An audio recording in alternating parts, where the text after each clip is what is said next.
If you enjoy this content, please take a moment to rate and review it. Your feedback will greatly impact our ability to reach more people. Thank you. All right. It is Thursday, July 23rd. We are recording the 200th episode of the Health Further podcast. How are you doing, Vic?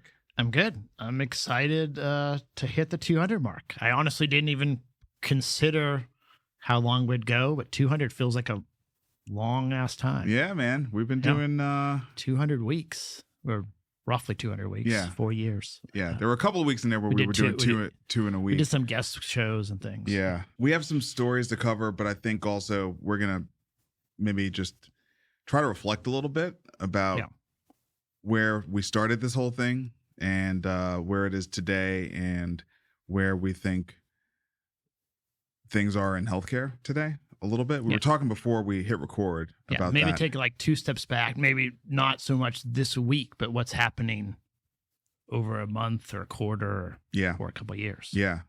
I think also we want to thank those of you who have continued to listen and stick with us while we ramble every week about what's going on here. It certainly has been a practice of trying to decipher, distill, and digest everything that is going on in this crazy world we all find ourselves in. An incredibly crazy timeline, for sure. Yeah. For sure. I'll go ahead and say the line. Let's dig in.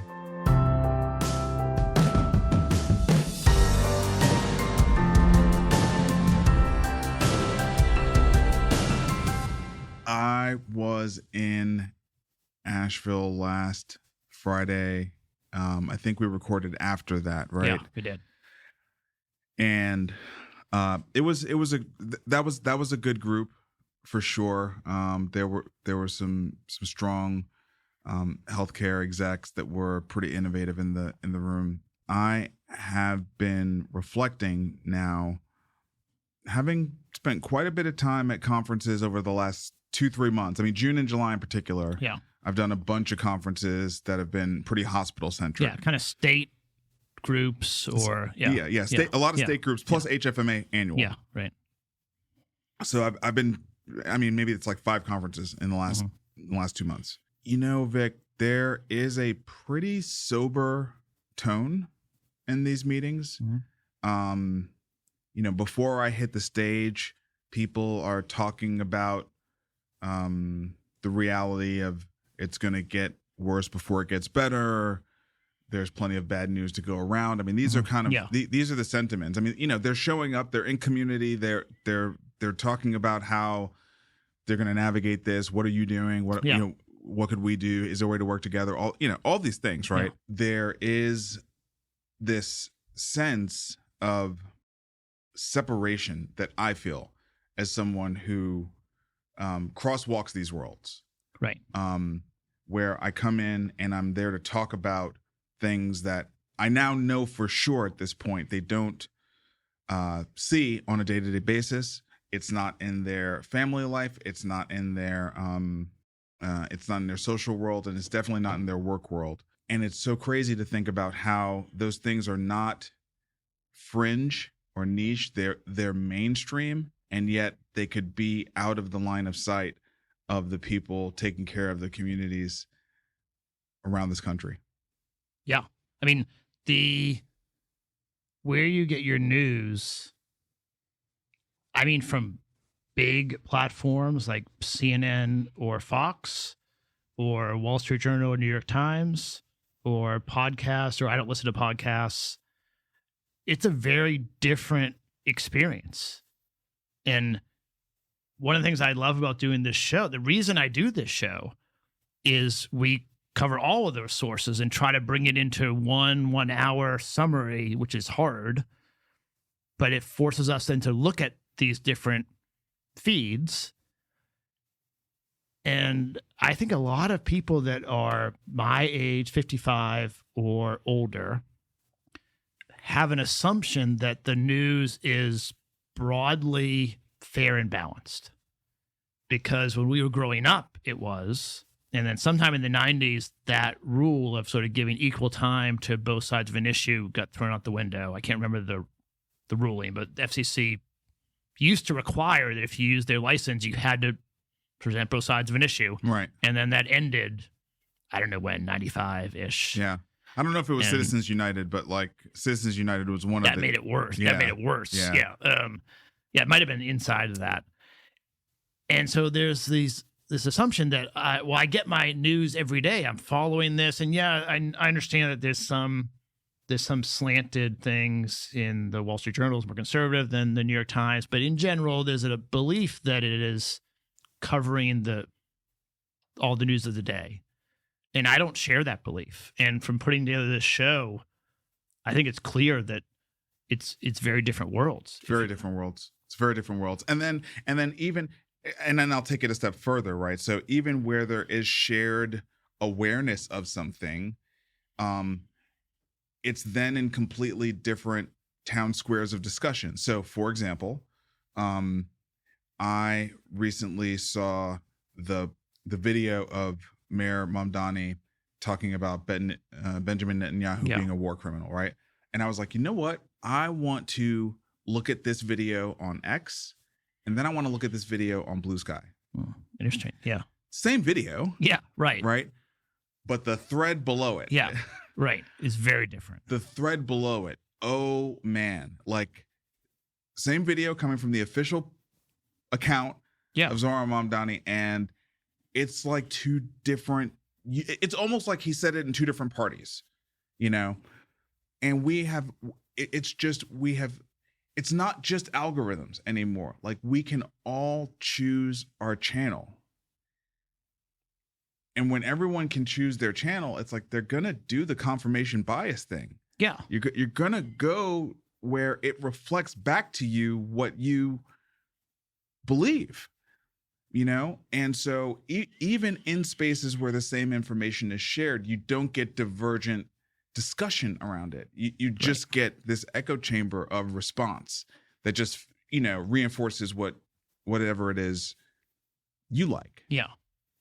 Right. And we started with health systems, or maybe the finance arm of health systems with HFMA. That town square has a certain set of beliefs that I think are being challenged now from the very top, from the president of the United States to the administrator of HHS and down into the organizations. That's going to change the reality these health systems have to face.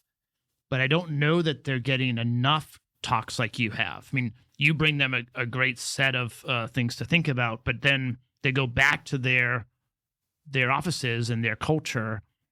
There needs to be a lot of change. I mean, we have an operation that is much smaller and much more aware of these things, and we're making changes like this month because of all the changes coming in the world. And I just don't see that urgency to make changes that are required. Yeah. And it's worrisome. Like let's not go in order. Let's skip around a little bit. We've got our show picked out here, right? But this story about Martin Luther King Jr. Community Hospital in Los Angeles. So my buddy Stan Frencher, he's a surgeon, urologist, and he's also a professor. And I know he does incredible work across the Los Angeles community, not just at this hospital, but he's got a legacy of working at this hospital. And like seeing this story, it's like fundamentally scary to me, The headline, the financial threat is real. Los Angeles hospital braces for HR1 Medicaid cuts. Well, this is from Becker's Hospital Review. Los Angeles-based Martin Luther King Jr. Community Hospital is preparing to see $80 million to $100 million in Medicaid cuts annually tied to HR1, highlighting an urgency to keep the hospital operational for patients in the community. It's like, this is a safety net hospital. It's one of the most iconic ones in the country, but it's a safety net hospital. It's got a very colorful story. It's been through closures, it's been reopened. It's been this source of revitalization for the community. But like, no matter what you do on the ground locally, no matter how much support you rally around this institution, dude, safety net hospital cannot take $100 million cut out of nowhere one year. It just They can't. They're not going to sustain. it cannot. They can't do It that. cannot do it. It cannot. Let me just say, it can't do it and be what it is today, like remotely. It can't. It can't. It can't absorb that kind of impact, you know? And this is just one example. It's like, this is one story of hundreds, thousands, maybe. I mean, every safety net hospital is going to face this. It's every worse. hospital. It's the worst in California. And we have a story somewhere that this week the Trump administration is questioning several reimbursements. Yeah, here, $1 billion in addition that they're withholding because the documentation in CMS's view is not appropriate. This is what I've been talking about. Like, it is, I don't know that they're saying it's fraudulent. They're saying it's fraud, waste, and abuse, and they want more documentation. There's a decent chance that the documentation is not going to be able to be come up with because they didn't collect the data. That doesn't mean that the services are fraudulent. What it means is they're going to have a hard time getting the money from the federal government. Right. And that's going to make it worse in California is, I think, like $950 billion. And then Minnesota is another $100 billion. And of course, it's not fair that they are putting a spotlight on blue states because they're trying to put a spotlight on blue states. But it's not going to matter to Martin Luther King Hospital. I mean, they're going to lose more reimbursement, and it's going to be, they're going to shut down service lines. I mean, they're going to have to shut down like significant parts of the offering to the community. And those people are still going to need healthcare services. Where are they going to go? They're going to go to some other hospital further away, not have as much access to care, and they'll be uncompensated there. You know, one of the things where Jody Mitchell line, you know, doesn't always seem to go that you don't know what you got till it's gone, right? Mm-hmm. And I have this really big pit in my stomach that America as a society takes its healthcare ecosystem for granted. It's just there. It's been there so long, like, you know, you can just sort of abuse it, not treat it well. You know, we've had a really unfortunate rash really since COVID of demonizing it, you know. And it's like, is anyone looking at the jobs numbers? Like, forget caring for Uncle Joe, you know, when he needs it. Like the economy would basically collapse if healthcare was not actively hiring people today. Yeah, it's been 75% of the jobs for the past 6 months. Isn't it more than that? Maybe it's more than that. I mean, I feel like it's 85%. Yeah, I feel like the number has been really, really crazy concentrated with healthcare. Yes. You know? So 2027 is pretty scary. Yeah. And then actually today, OpenAI came out with what the tech community solution will be, which is just use ChatGPT to do all your healthcare. I don't think that is possible. Many people listening will say that's not realistic because a computer in a cloud somewhere is not going to treat sick Uncle Joe if he has kidney failure. Like, you can get advice on things. You might get good advice. You might not get good advice. But the actual hands-on treatment of patients, maybe there will be robotics sometime in the future. But right now, in 2026 and 2027, that's not possible. And so the tech community, and I have a lot of friends in the tech community, this is not an answer. This is an adjunct. This is useful. But I have fear that people are going to point to technology and say, like, that will take care of it, and it won't. It's not going to patch up a broken leg. It's not going to treat someone that has measles. Another story this week that's scary. Like, there's a lot of worrisome trend lines. Yeah. And you and I are users of artificial intelligence. You know, my son was hanging out with us this morning at work. It was fun to have him around. And I think after our meeting where we were kind of batting back and forth things we're going to do with Claude, blah, blah, blah, at the end, he was like, you guys use a lot of AI, you know? And I know his generation is like not that thrilled about that, you know? But then he was in the next call we were in where I was explaining our 25-50-25 model where, you know, basically AI is in the middle, but we're on the front end doing the architecting, we're on the back. I think the important part is we're on the back end doing editing, making sure, and auditing, because we use it enough to know, like, it's an incredible accelerant, okay? But the idea that it's a flat out replacement is just not real. Like, we don't have the most productive healthcare system we possibly could. So the idea that you would not integrate artificial intelligence into it feels like malpractice to me, right? Yeah. But we're still very much human in the loop, super human in the loop still. And by the way, that requires like a lot of upskilling and training the next generation of, you know, clinical workers who are adept at collaborating with artificial intelligence. So yeah, no, I agree. Like, sending this stuff out there when we have people having relationships with ChatGPT, when we have people, you know, thinking it's sentient and not understanding it's a prediction machine, you know, it's like not. It's fine. Don't get me wrong. Like I'm all for people who can keep it in the right context, but we know that there are millions of people who cannot keep this in the right context. Yeah, I mean, I guess Medicaid is the safety net for the country. Cutting Medicaid and cutting it in the way that they're doing is going to have a lot of negative jobs and negative human health outcomes. And it doesn't matter if you use AI very well or you use it poorly. It doesn't replace a nurse and a doctor treating a patient. Now, I'm a big AI proponent of empowering the nurses and doctors to do more with the limited time that they have and get them out of paperwork and all of the administrative burden, because no one got into healthcare to, you know, stay up late at night keying stuff into the EMR.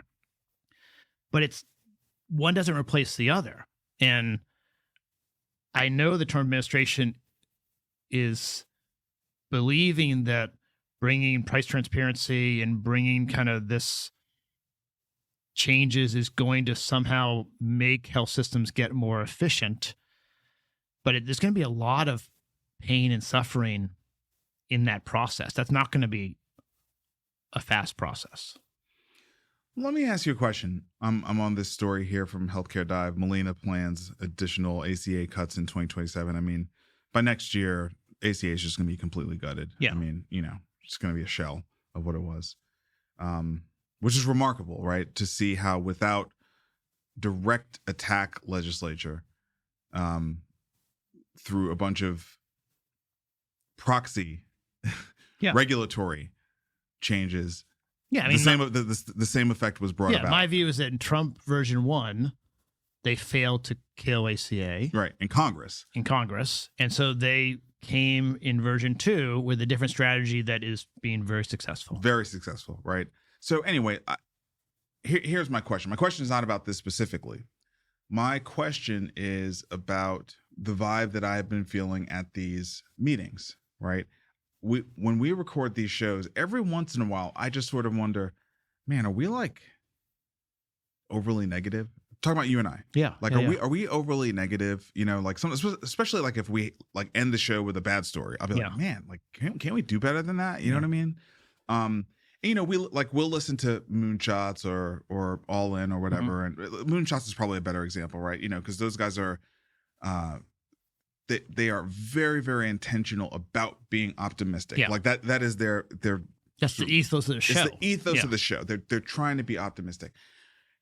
And I enjoy the optimism, but I also listen and I feel that there is this avoidance or sweeping away when I listen to that show of what this transition is going to be like. It's like they just talk about this beautiful new frontier and all the things that are going to happen and all the greatness and all these things. And I'm like, I can have an imagination and a curiosity about how we could arrive there.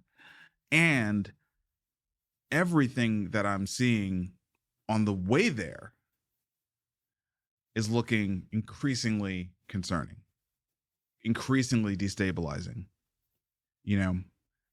increasingly inequitable. I'm just wondering how, as innovators who got into this to make something better, how do we end up every week talking about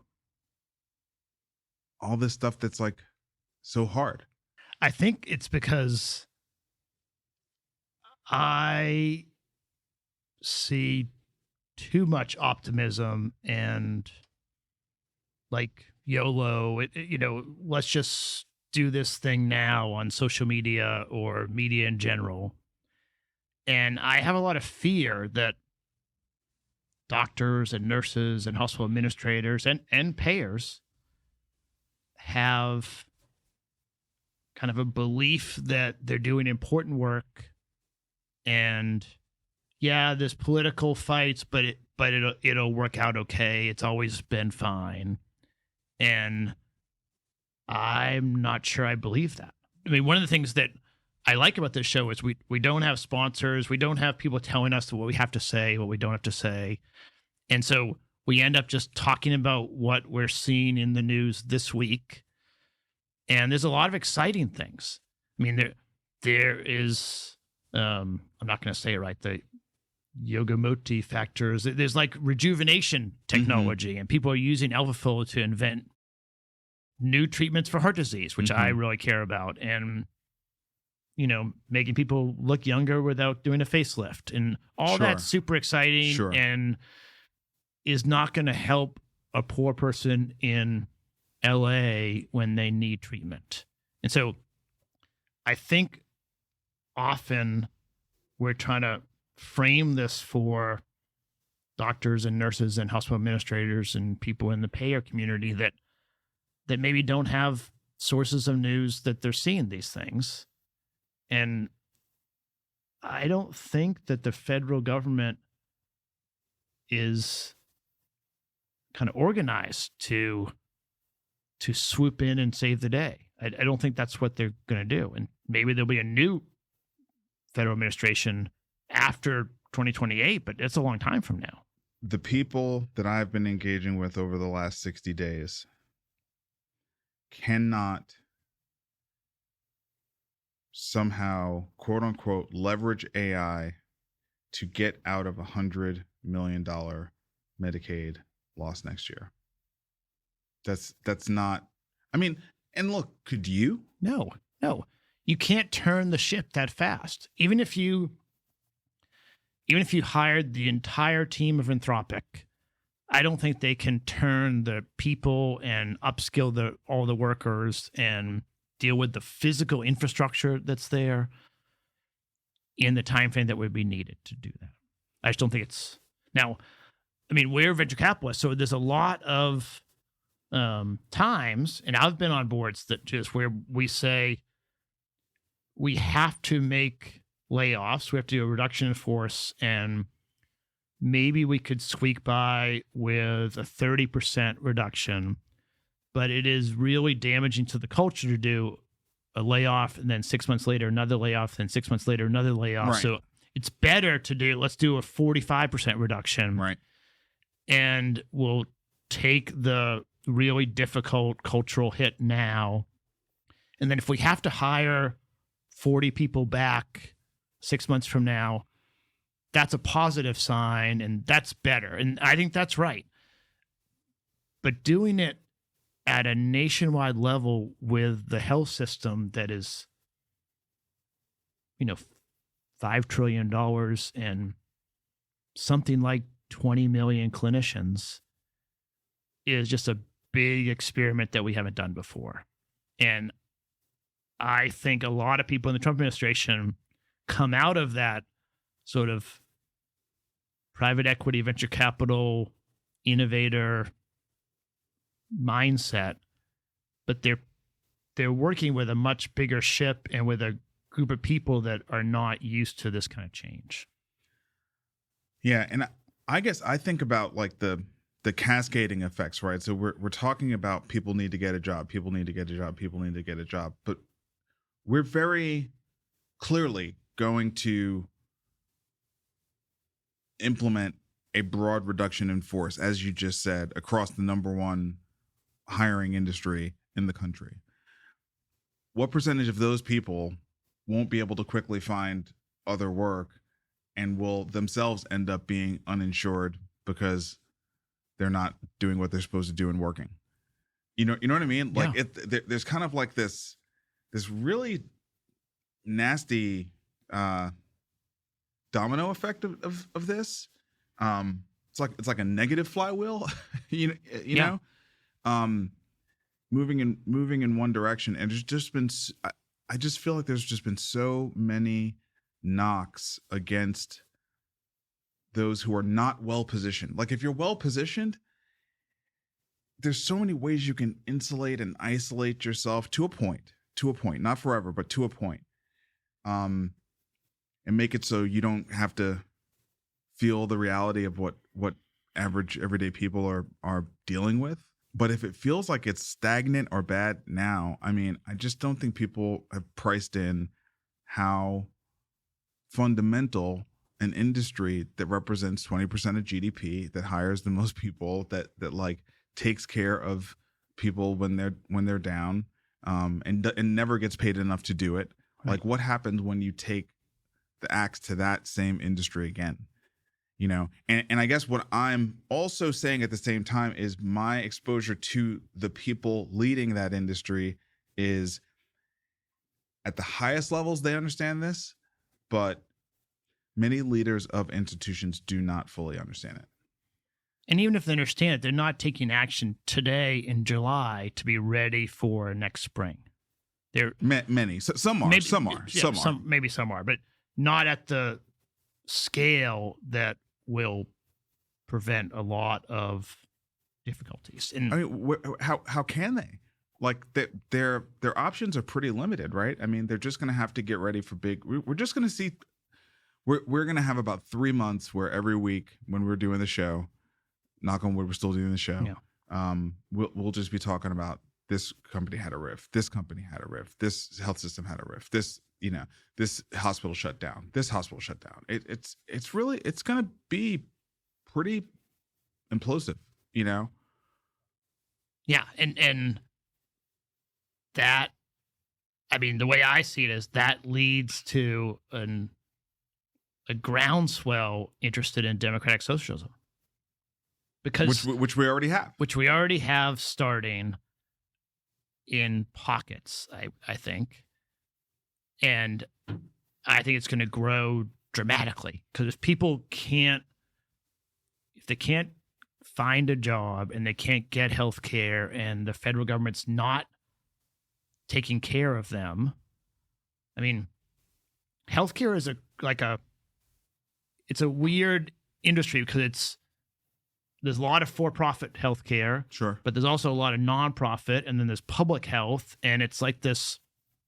There's a societal good aspect of it that we should take care of our people, and then there's also a for-profit, private equity-backed, venture-backed. There's people making money in it, and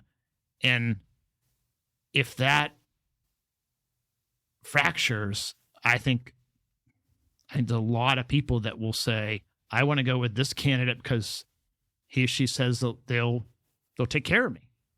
And no one else is taking care of me. And the free market is not really working for my family. And I wish I wasn't negative, but I don't know that AI is going to be the primary source of job loss. I think it's a derivative source. I think it's going to be this is a reimbursement change. It's not really an AI change. And I don't think AI can step in and really solve it. And I think the truth is that, let's say we have 20 million clinicians, doctors, nurses, other types of clinicians. We need all 20 million. I mean, we need them in the healthcare system treating patients, but there's going to be this disruption where they need to leave LA and go somewhere else. That's going to be difficult.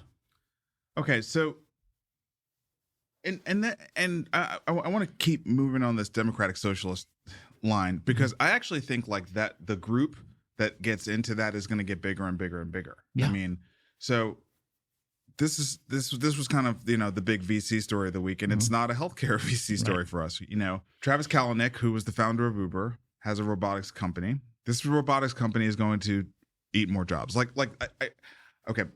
That's what it's designed to do. I just have to say this. Like, I got so mad and sad at the same time when I was listening to All In maybe 3 weeks ago.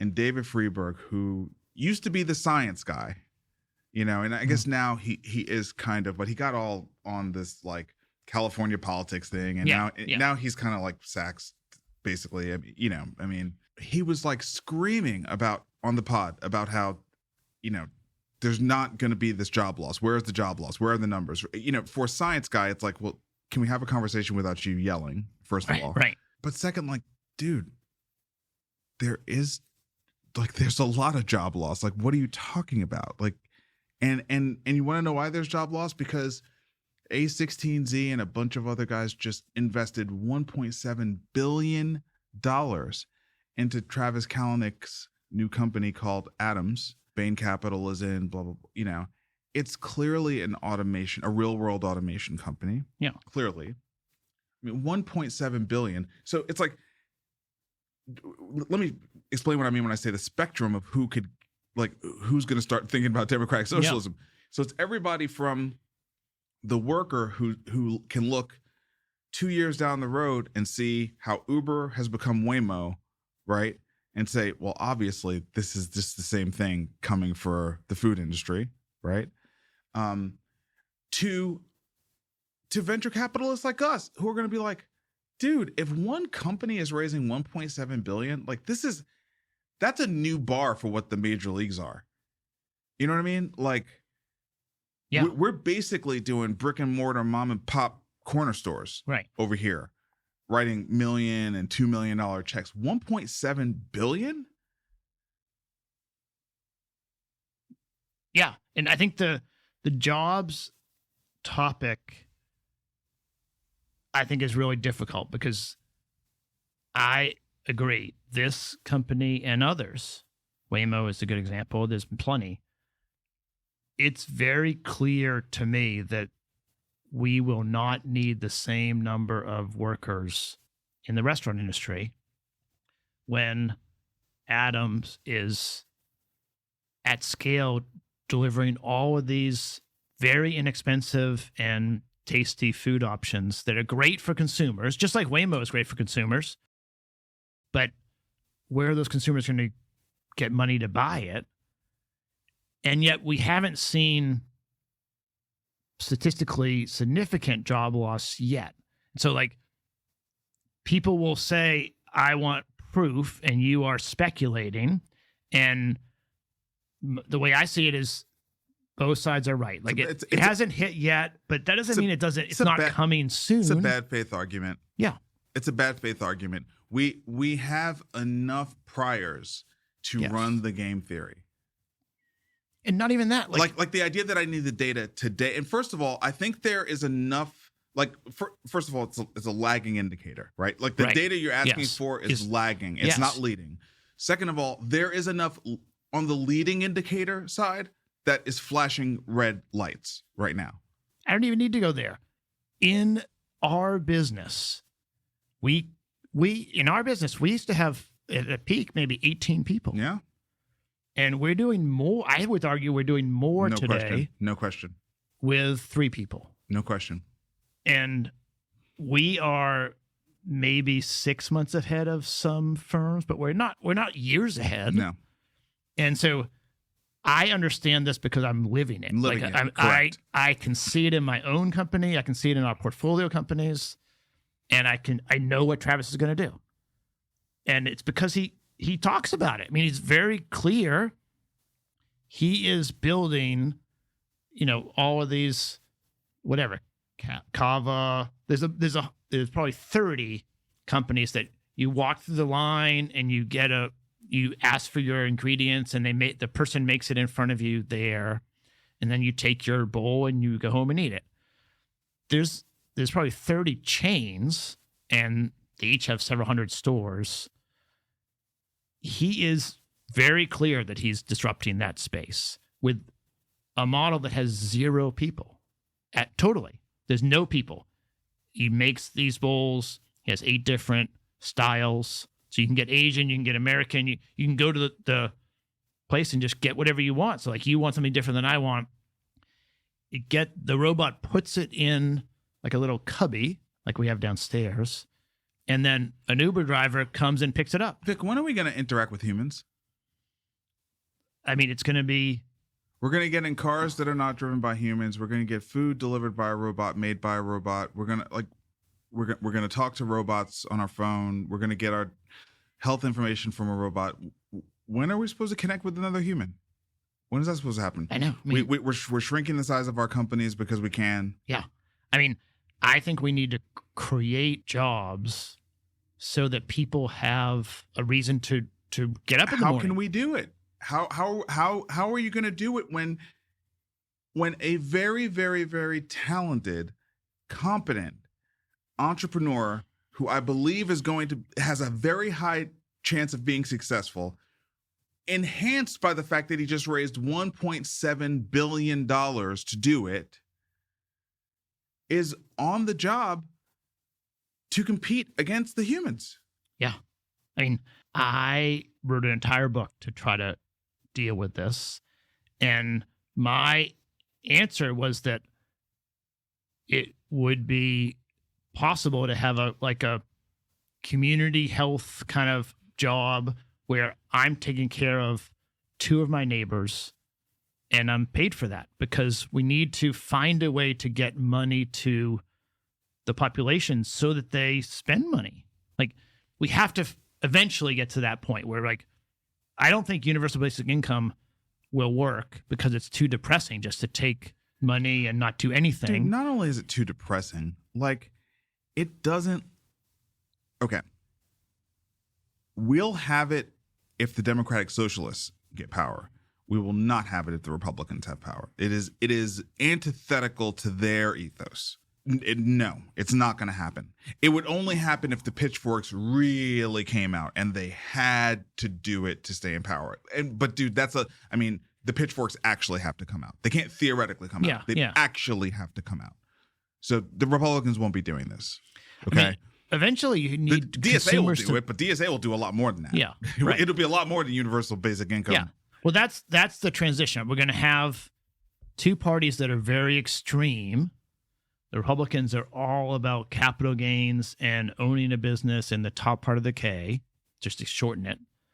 And the DSA is going to be about taking from the top part and supporting the lower part because that is fair.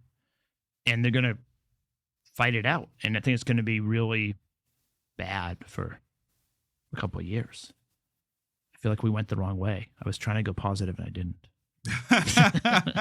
No, I just think I'm just trying to be honest. You know, we started this to try to navigate policy, understand where investable opportunities are, and I think we've gotten that out of it. Yeah, you know, but I also think the more that we've studied, I consider this to be like study hall. Yeah, you know what I mean. Yeah. And I think the more that we've studied, the more that we've found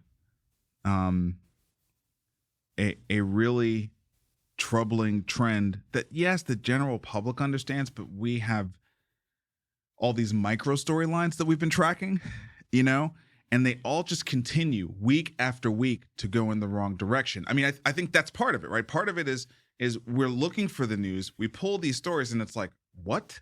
Like this, like, you know, you just start putting it together and you're like, this is not looking good. You know, it's not looking good.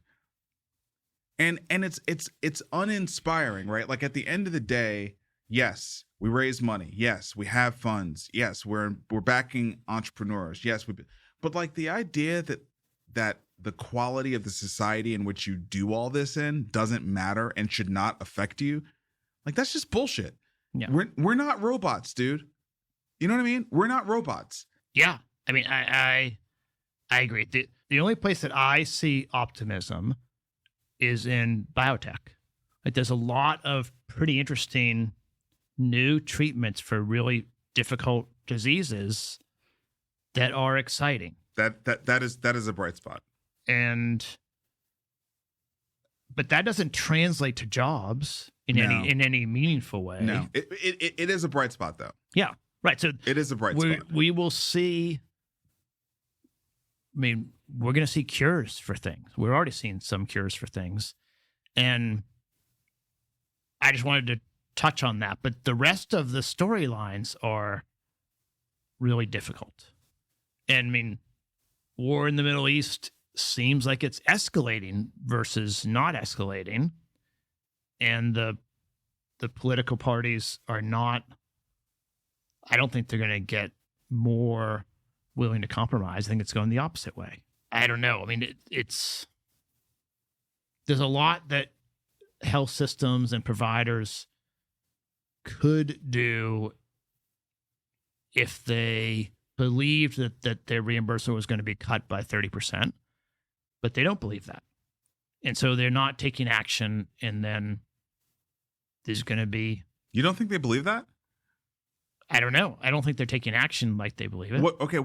So I think they do believe it, and I think the actions they are tuned to take are less potent than they have been historically. Because we're in like this Overton window, right? It's like it used to be. You just did a lot of lobbying, and you had a PAC, and and it used to be you appeal to your community, and you bought some ads or whatever, all of those things in this era, because over-the-top TV is not very powerful, because Andreessen Horowitz is writing checks too, because people are just kind of tired of the story.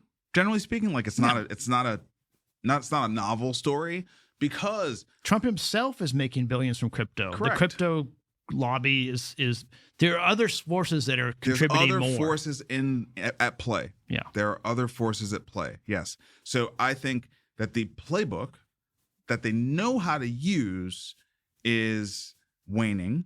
Yes. For sure. But it's the one they know how to use. So I think they're trying it.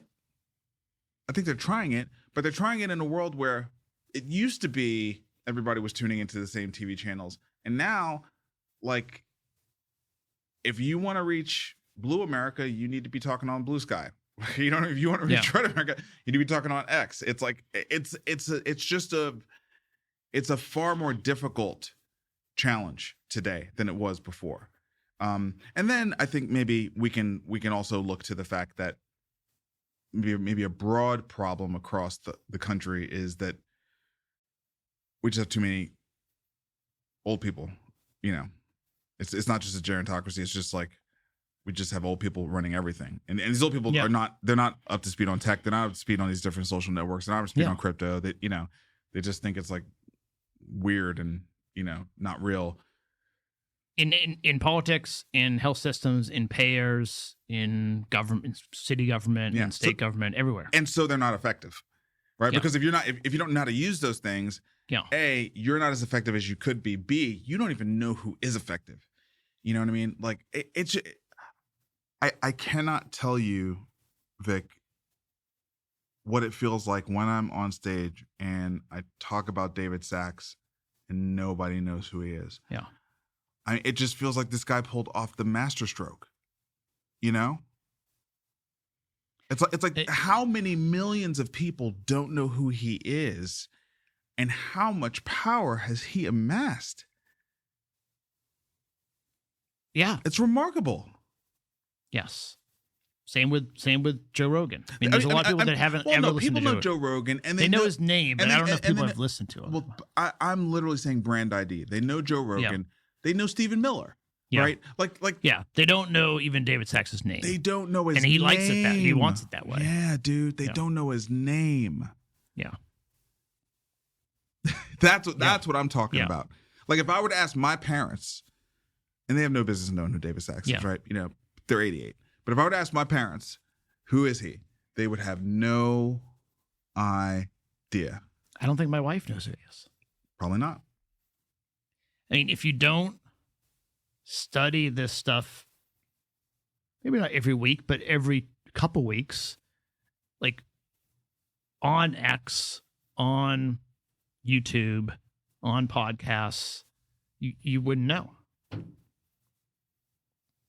So there's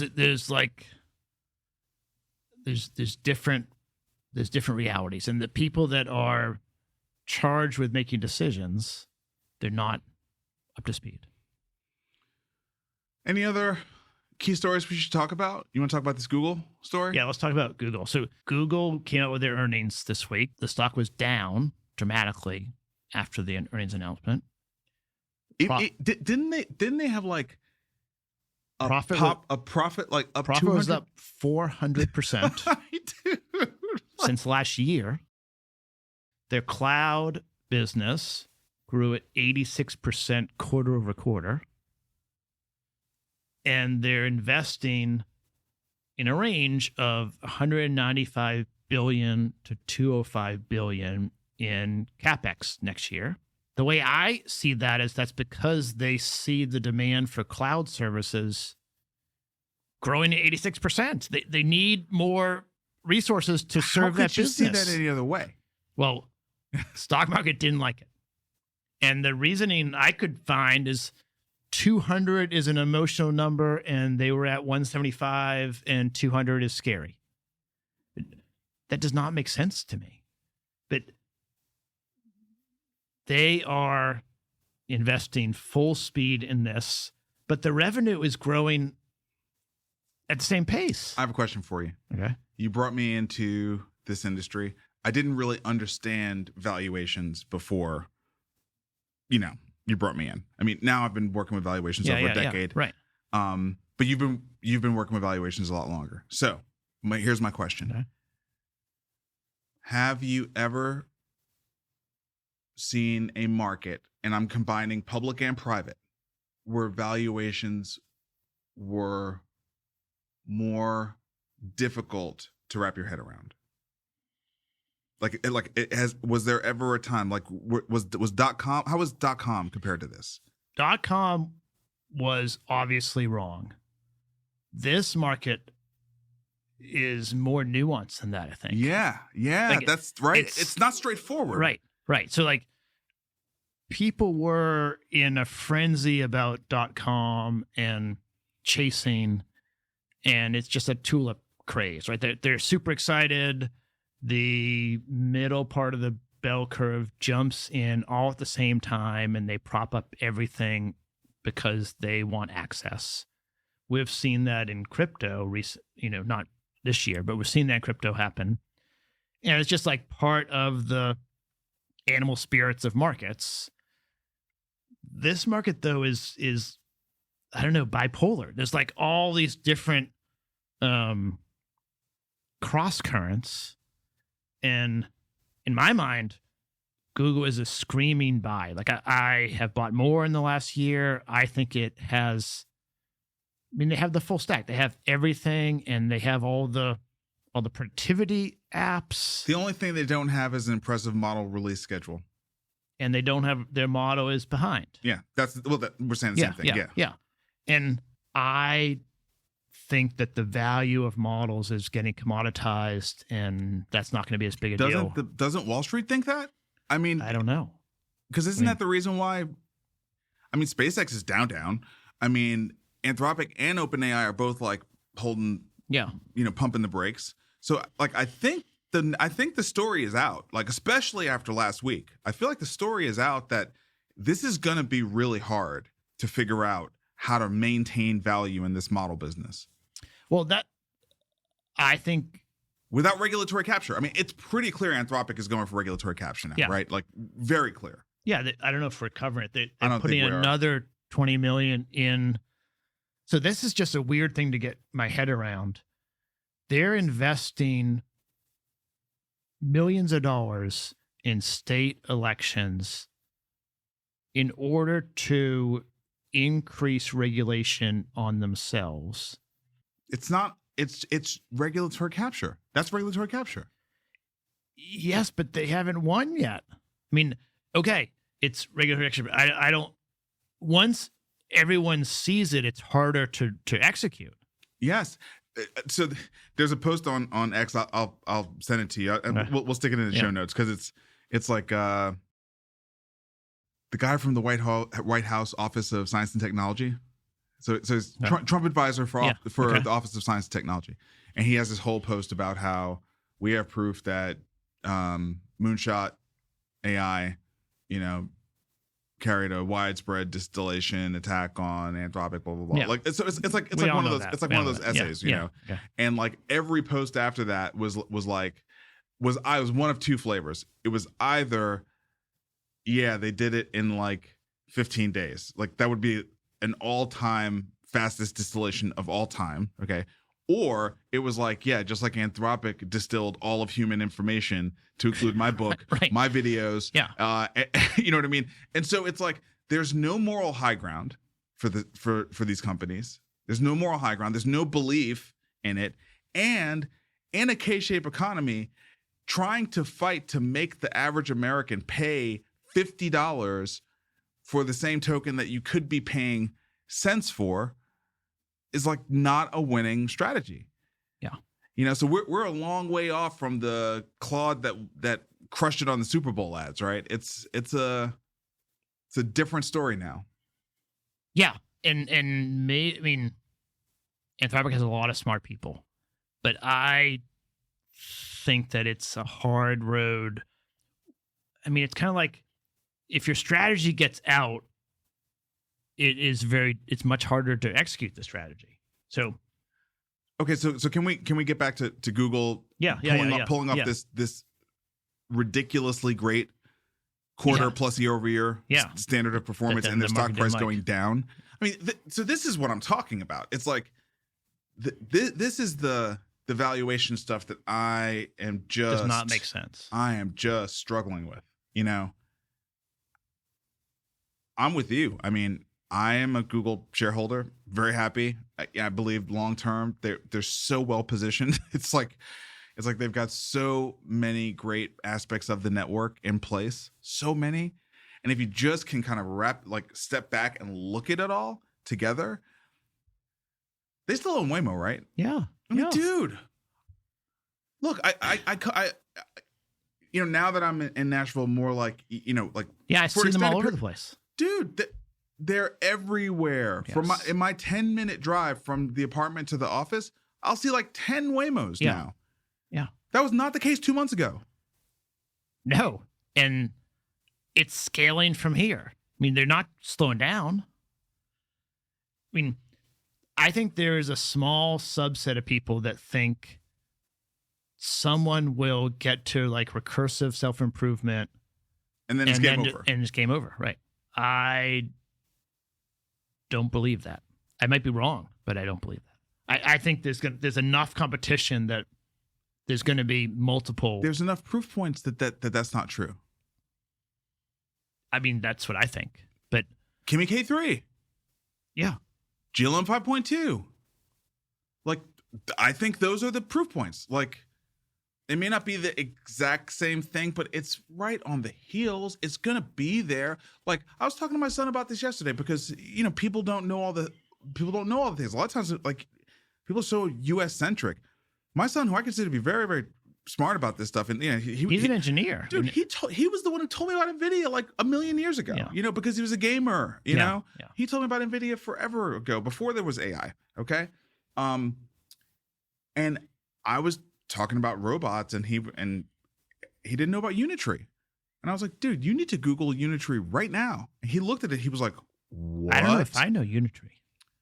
Dude, it's a Chinese robotics company that dances circles around Boston and Robotics Dynamics. They did like the marathon. Yeah, over there, whatever. Dude, and all the kung fu. Okay, You do know. Yeah, I can show I've you seen 10, the videos. I can show you 10 videos of Unitree robots that you'd be like, oh yeah, I know that. The dogs. Unitree's got the dogs. Yeah. It's like crazy robot company, right? And it's like, listen, the idea that a country with the power, resources, the manufacturing power, They're the world's manufacturer. Yeah. Okay. And the labor shortage.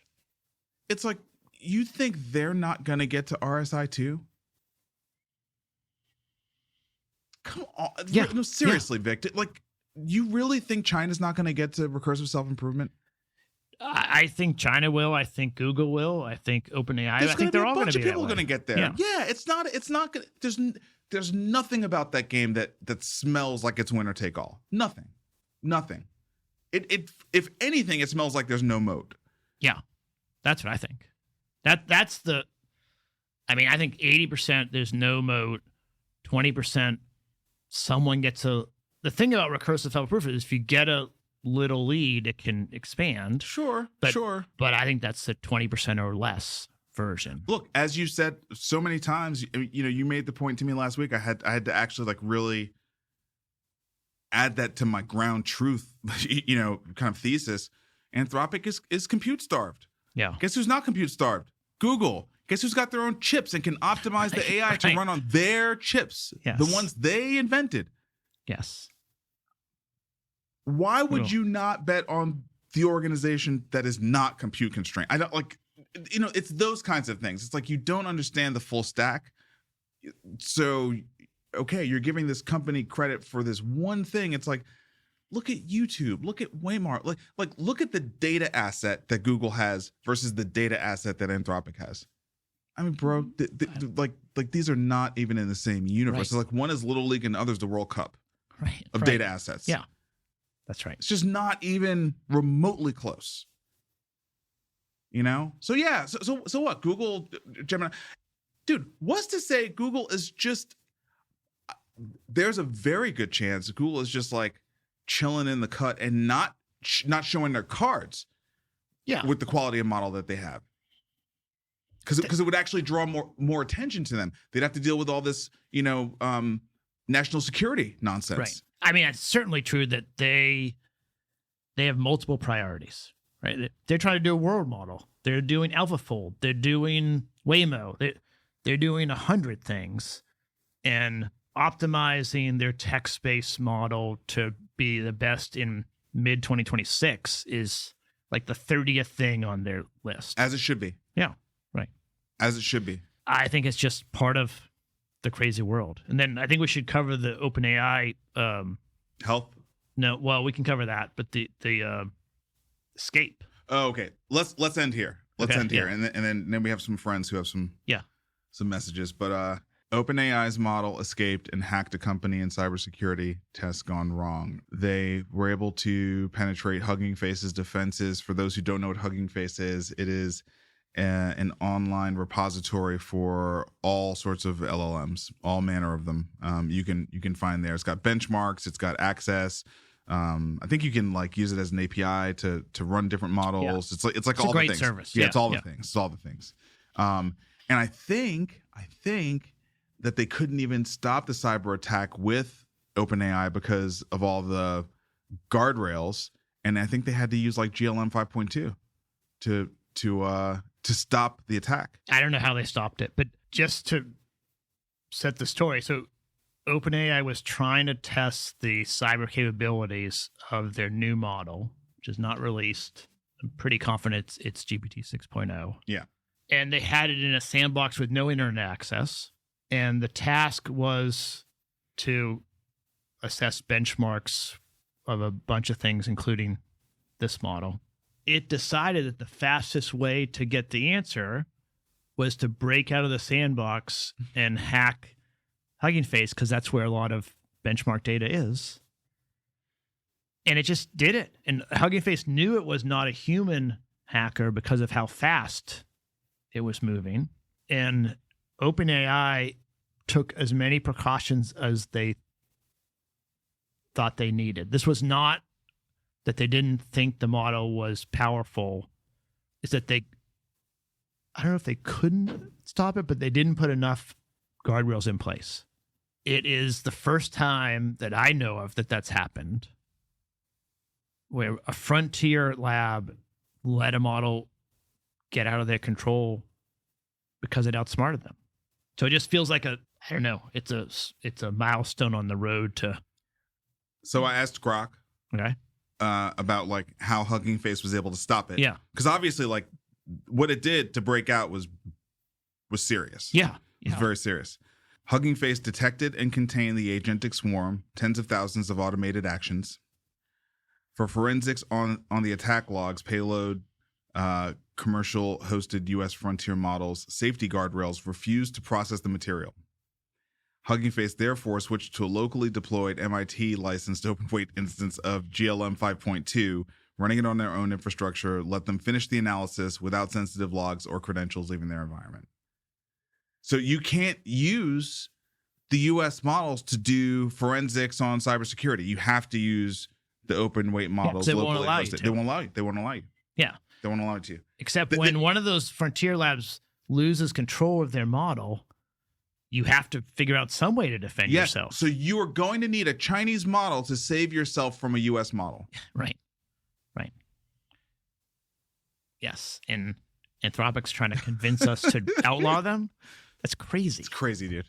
It's crazy. I mean, that is the epitome of trust me. Trust me, right. bro. Yes. It's like, how about no? Right. How about no?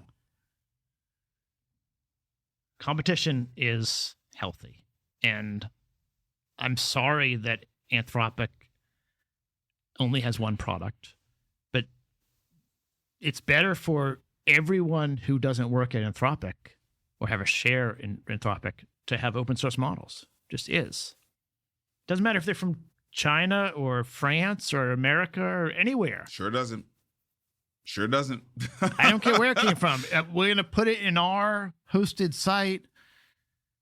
It doesn't matter if Chinese people invented it or not. You got to eat a piece of this cake that Jess got us. Health Further, episode 200. That's awesome. Very cool. I don't know if the camera can. I'll send a picture. Let's see if the camera can see this bad boy. There we go. It's right there with you, Vic. All right. Nice. Good. I got a little carver here. Okay, nice. Yep. You have to be messy. Eat it with your hands. But I'm not going to let you feed me. It's too close. I'm not going to let me feed you either, buddy. So don't worry about it. This has been fun, man. Thanks for showing great. up. You can't do this by yourself, right? Yeah. So it's made me smarter. Yeah, for sure. I tell people all the time when I'm on stage or whatever, I'm like, I couldn't do this talk without it. You can't process this stuff without like another person to talk it back and forth, I think. And also, I mean, I'm lazy. Right? So if I didn't have to come and like be able to speak intelligently with you, I think I'd just skip it a lot of weeks. Yeah. And so it's helpful to have the. Yeah. All right. Thanks for everybody who's been listening. Thanks to our producers. Thanks to just everybody for, continuing to encourage us to do this. It is a labor of love, but we are better for it for sure. And we hope it helps you process everything that's going on out there and somehow be better at navigating all things health innovation. And we'll turn it over to, we'll start with our buddy TK, who's been a regular guest on the show. And he's got a little message for everybody. Marcus and Vic, Tarun Kapoor, TK here. Wanted to congratulate you on episode 200. It's been wonderful to see the evolution of the pod as it's evolved from very good to just absolutely fantastic. And it is part of my weekly staple. And thank you for letting me be part of that evolution. I wanted to give you my bold prediction for episode 300, which would be sometime in late 27. I believe, let's stick with the clinical AI angle. And I believe that clinical AI will go from being a nice to have to an actual requirement, and we will see our first deposition as to why a health system or a clinical practice did not use clinical AI to prevent a bad outcome. Keep crushing it. Look forward to seeing you soon.